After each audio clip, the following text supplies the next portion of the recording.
The Tano Anwia Forest Reserve in the Alwin municipality covers part of the watershed of the Tano River. It was gazetted as a forest reserve in 1955. Experts say it meets one or more previously established criteria for identified sites of biodiversity importance. In December 2023, we reported an invasion of compartments 74 and 75 of the reserve by Chinese miners led by an NPP executive in the Alwin municipality. A few days ago, another batch of Chinese miners and some influential Ghanaian collaborators have entered and destroyed compartments 17 and 20 of the protected reserve. In the beginning of August, we saw some Chinese people working outside the forest reserve. They crossed the Tano River into the forest to do illegal mining. The forestry people, after 2 weeks, the forestry people came to drive them away. But they left their machines on the road. Until we came here, we realized they have moved all their excavators away, leaving the washing plants and their generators inside the reserve. Once again, the degradation and destruction of another pristine protected forest has begun right here. This is the Tano Anwia Forest Reserve. And as you can see, some illegal miners have entered and started its destruction for gold. Now what you are seeing in here is happening in compartment 17 where I'm sitting and 20 which is ahead of us. So we're going to take a tour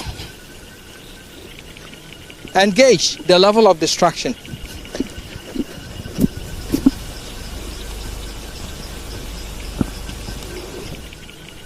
We were told by our sources at the Minerals Commission that Clean Jobs Ghana Limited legally owns a mining right to portions of the forest, but they are yet to start mining.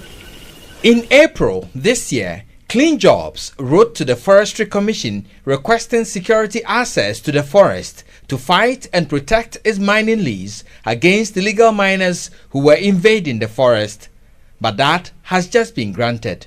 According to Clean Jobs Limited, it has since acquiring the permit, liaised with the police in making series of arrests. So this is the second area that has been invaded by the illegal miners. And per the map I have with me here for Tano Anwia, according to the Forestry Commission, this is compartment 20 and it's a protected area. It's not even allowed for logging purposes.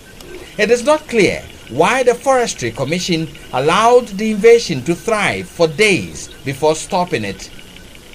No explanation has also been given as to why no arrests were made and the illegal miners were allowed to track their equipment out of the forest. A large part of the forest, spanning over 10 football fields, has been decimated by the miners. Within a few days, this is what illegal miners have done to this protected compartment of the Tano Anwia Forest Reserve. How do we prevent this from happening in the first place? And it brings to question the supervisory role of the Minerals Commission, the Forestry Commission, and other agencies of government. Our checks indicate porous entry points for the invasion of the forest. So this is how they cross the Tano River with their excavators into the forest reserve to mine it. So the excavators, you could see the tracks, they go inside the riverbed, they cross from that side, and they use the excavators to travel all the way through the river up here, and then boom, they enter. Some of their generators and pumping machines have been left behind, an indication of the possibility of a comeback. This forest has been standing for years, even when the ones who pillage it now were not born. The evidence of that is this tree. It has been standing for decades. It would take more than 35 years for another one to be grown, nurtured, and matured like this.